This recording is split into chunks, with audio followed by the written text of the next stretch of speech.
Core commanders conference अभी हुई है और उसमें दो तीन बहुत ही कौमी सतह की अहमियत के हामिल स्टेटमेंट्स जो हैं वो उसका हिस्सा है।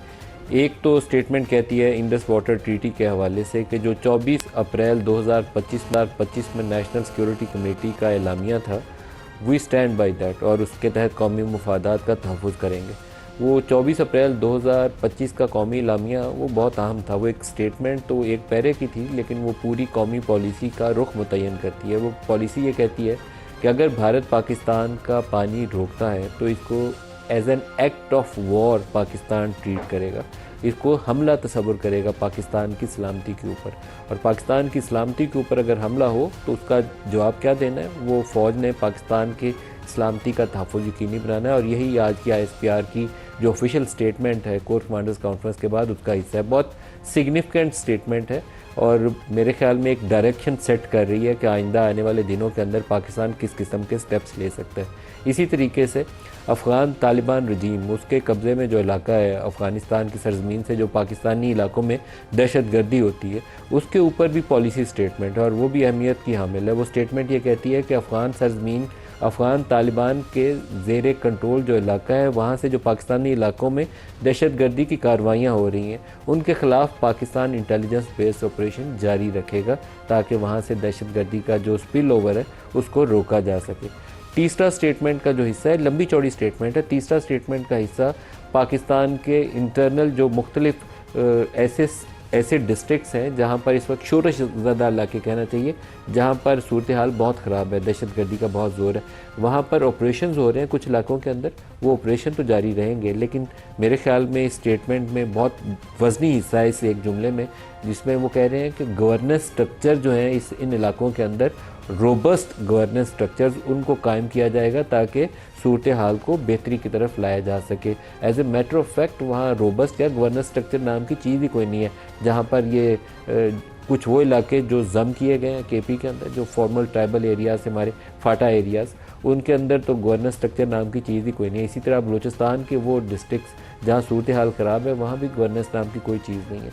तो वहाँ कुछ ना कुछ अगर इंतज़ामी स्ट्रक्चर्स बना लिए जाएँ सूरत हाल को काबू करने के लिए, पुलिस का निज़ाम हो, ऑफिसेज़ हों गवर्नमेंट के जो मामलात को संभाल सकें, रोड इंफ्रास्ट्रक्चर डेवलप करें, कहीं स्कूल की ज़रूरत है वो हो, कहीं कोई टेररिज्म की कार्रवाइयाँ हो रही हैं तो उसके ख़िलाफ़ जो हमारा एक डिस्ट्रिक्ट लेवल के ऊपर आपके असिस्टेंट कमिश्नर्स हैं, मजिस्ट्रेट्स हैं, पुलिस का निज़ाम है, अगर ये पूरा अदालती निज़ाम और इंतज़ामी निज़ाम डिस्ट्रिक्ट लेवल के ऊपर हम इसको फैला लें फाटा एरियाज़ के अंदर और बलूचिस्तान के शोरश ज़दा इलाकों के अंदर, तो सूरत हाल में बहुत ज़्यादा बेहतरी आ जाएगी। अभी ये काफ़ी हद तक एब्सेंट है, बहुत सारे डिस्ट्रिक्ट्स के अंदर ना होने के बराबर है। बाज़ इलाकों के अंदर अगर कोई पुलिस चौकी है और 4 वहाँ लोग बैठे हुए हैं, वह 30 अफराद हमलावर होते हैं, तो या तो उनको वो शहीद कर देते हैं या वो चौकी छोड़ के चले जाते हैं। तो we have to move beyond this जो इनसिग्निफिकेंट प्रेजेंस है, इससे आगे बढ़ना पड़ेगा।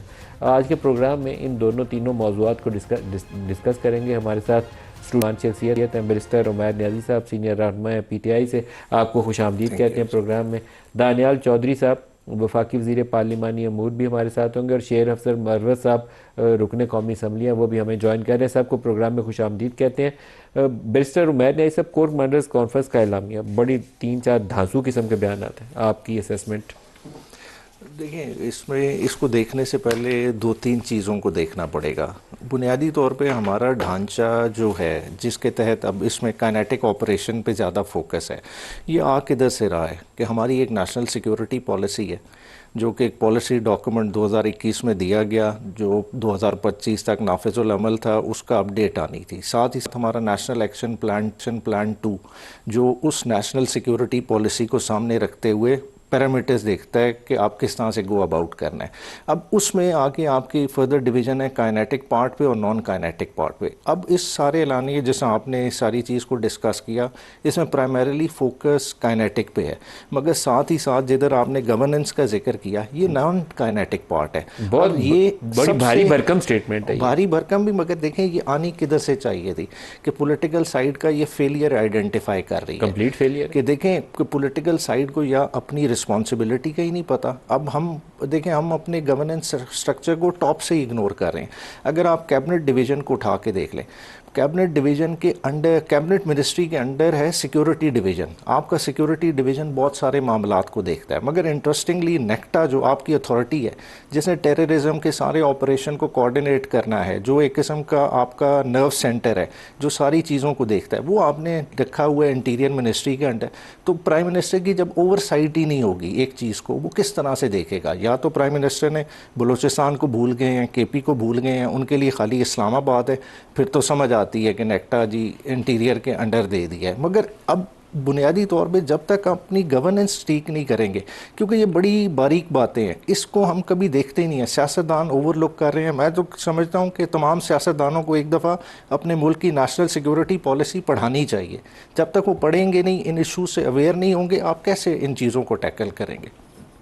सर, ये अमेरिका में 9/11 का वाक़या हुआ तो उन्होंने उसके फ़ौरन बाद एक होमलैंड सिक्योरिटी डिपार्टमेंट क्रिएट किया था, क्योंकि आपके यहाँ मल्टीपल इंटेलिजेंस एजेंसी है, आईएसआई काम कर रही होगी कहीं, आपकी ये आईबी है जो काम कर रही होगी कहीं पे, एमआई काम कर रही होगी, कई और भी इदारे हैं, कोई कस्टम्स की इंटेलिजेंस है, बैरिया वालों की, नेवी वालों की अपनी इंटेलिजेंस है, एयरफोर्स वालों की अपनी इंटेलिजेंस है। तो आपको एक सेंट्रल बॉडी ज़रूर चाहिए होती है जहाँ ये सारी इंफॉर्मेशन जो भी इंटेलिजेंस आ रही है उसको इस्तेमाल करें, आप इकट्ठा करें, उसको असेसमेंट वहाँ से बनाएं और एक जहाँ पे कॉमन ऑपरेशन करना डैशबोर्ड हो जहाँ से ये और ये available सेंट्रलाइज स्ट्रक्चर होना चाहिए प्राइम मिनिस्टर के नीचे, और इसको हर 10 दिन के 15 दिन के बाद मिलना चाहिए, क्योंकि बलूचिस्तान और केपी के इलाकों की जो सूरत हाल है उस पर तो आप आंखें बंद ही नहीं कर सकते। अब देखिए ना, हमारी जितनी, ठीक है, अब कोर कमांडर कॉन्फ्रेंस हुई, मैं समझता हूँ कि जितने अपडेटेड ये इश्यूज़ के साथ होंगे प्राइम मिनिस्टर ऑफिस, इसके आधा भी अपडेटेड नहीं होगा। तो जब अपडेटेड नहीं होगा तो फ़ौरन वाले फैसले कैसे लेंगे? आज जो बलूचिस्तान की सूरत हाल है, देखें वो पहले तो images फिर आपको देख के- होमलैंड सिक्योरिटी डिपार्टमेंट क्रिएट नहीं, करना मैं चाहिए। समझता हूँ कि नेक्टा है, नेक्टा उसी के मकसद के लिए है, मगर वो गलत जगह पे पड़ा हुआ है। उसे इंटीरियर डिवीजन के अंडर नहीं होना चाहिए था, इंटीरियर मिनिस्ट्री से निकाल के डायरेक्ट प्राइम मिनिस्टर के अंडर, कैबिनेट के अंडर होना चाहिए था, कैबिनेट के नेशनल सिक्योरिटी डिवीजन के अंडर होना चाहिए था। अगर वो होता तो बेहतर परफॉर्म कर सकता था। अब क्या है कि देखें, लॉ एंड ऑर्डर आपका प्रोविंशियल सब्जेक्ट है, मगर इंटेलिजेंस तो कॉमन है ना, इंटेलिजेंस कहीं से भी आ सकती है। जब तक वो कॉमन एक आपकी बॉडी उनके साथ प्रॉपरली इंटीग्रेट करके इंगेज नहीं करेगी, आप ना तो बड़े इवेंट्स की रोकथाम कर सकेंगे, ना आप फिर डैमेज मिनिमाइज ही करते रहेंगे, फायर फाइटिंग पे रहेंगे। शेर अफजल मरवत साहब, टू फ्रंट वॉर कोई एक बहुत ही खौफनाक चीज़ होती है, उसको हमेशा गुरेज करना चाहिए, लेकिन आज स्टेटमेंट के बाद मुझे लगता है कि हम टू फ्रंट वॉर की तरफ यकीनन देख रहे हैं और उसकी तैयारी भी कर रहे हैं। हम कह रहे हैं कि अफ़गान सरजमीन पे इंडिया अफ़गान सरजमीन को इस्तेमाल कर रहा है अपनी प्रॉक्सीज़ के ज़रिए, और वहाँ से टेररिज्म आ रही है और हमें उसके ऊपर शदीद तहफ़्फ़ुज़ात हैं, हम उसके ख़िलाफ़ कार्रवाई करेंगे। और इंडस वाटर ट्रीटी के तहत इंडिया क्योंकि पाकिस्तान का पानी रोक के बैठा हुआ है, तो हमने कहा है कि पानी पाकिस्तान का रोकना है एन एक्ट ऑफ वॉर है, क्योंकि पानी ज़िंदगी है, उसके बगैर तो लाइफ नहीं है। अगर आप पानी रोकोगे तो हम इसको कौमी सलामती का मसला तस्वर करते हुए एक्ट ऑफ वॉर तस्वर करेंगे और वतन अजीज़ का पूरा दिफा करेंगे। बिल्कुल सही डिटर्मिनेशन है, लेकिन ये टू फ्रंट वॉर है। शेर अफजल मरवत साहब, आप क्या समझते हैं इसके ऊपर, नेशनल सतह के ऊपर पॉलिटिकल लीडरशिप को क्या कहना चाहिए और क्या करना चाहिए? बहुत शुक्रिया नदीम मलिक साहब। ये वार जो है, अगर आप बनज़र अमीक जायजा लें तो 2001 से ही टू फ्रंट वार है। जब से अमेरिका अफगानिस्तान में किया 9/11 के बाद, तब से जो है पाकिस्तान की ये सरहद जो है महफूज नहीं रही। उस वक्त हमारी पॉलिसियाँ कुछ और थी और हमारी जो अप्रोच थी वो कन्वेंशनल अप्रोच थी या कन्वेंशनल थिंकिंग थी। इंडिया के साथ तो हम दायमी तौर पे जो है इन मसाइल का शिकार हैं और अभी तो कोई उम्मीद नजर नहीं आ रही है कि कोई इसका हल निकलेगा दोनों ममालिक के लोगों के लिए, कोई पायदार अमन। जहाँ तक पाकिस्तान एस्टेब्लिशमेंट का या जो अस्करी क़यादत का आज का फैसला है, मैं ये समझता हूँ कि 26 साल के बाद जो है हमें ये रियलाइजेशन होना, ये ताख़ीर क्यों है और हमारी स्ट्रेटेजिक थिंकिंग क्यों नहीं रही है। यानी हमेशा हमने ये सोचा है कि जी अगर कोई हादसा हुआ है या होने वाला है या कोई जंग की सूरत हाल है तो उसी हालात के तकाज़ों के तहत ही हम उनको टैकल करते हैं।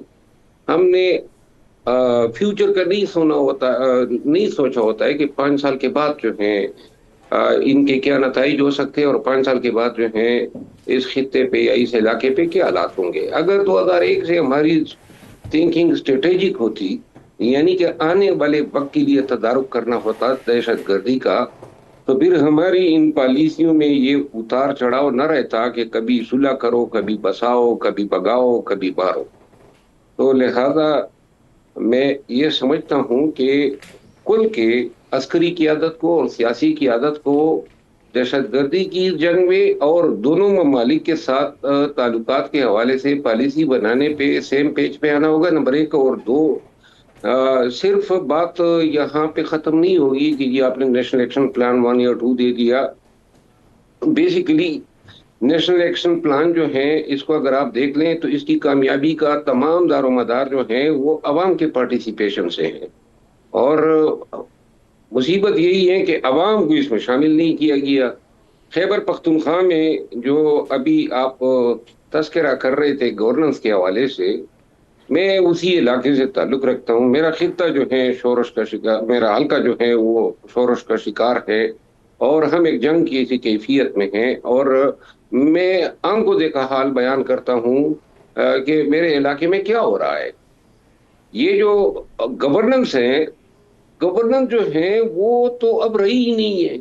और ये गवर्नेंस में सिर्फ हुकूमत वक्त को या सियासतदानों को जो है मुरीद इल्जाम नहीं ठहराया जा सकता।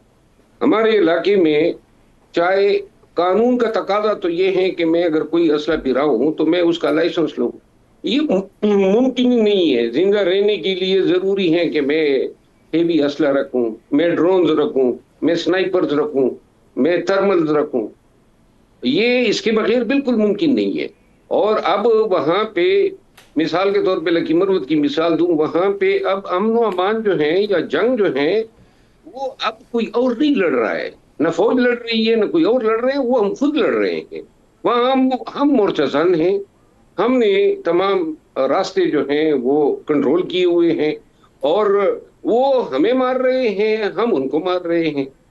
और ये नेशनल एक्शन प्लान का थीम होना चाहिए था, क्योंकि आप जंग जो है सिर्फ फौजी ताकत के बलबूते पे नहीं जीत सकते हैं। मेरे इलाके में जो मिलिटेंट्स आए हैं, वो मिलिटेंट जो हैं उज़्बेकिस्तान से, अमारात से नहीं आए हैं, या कोई अरब नहीं है। वो मेरे अपने ही इलाके के लोग हैं, मेरे अपने ही कबीले के लोग हैं।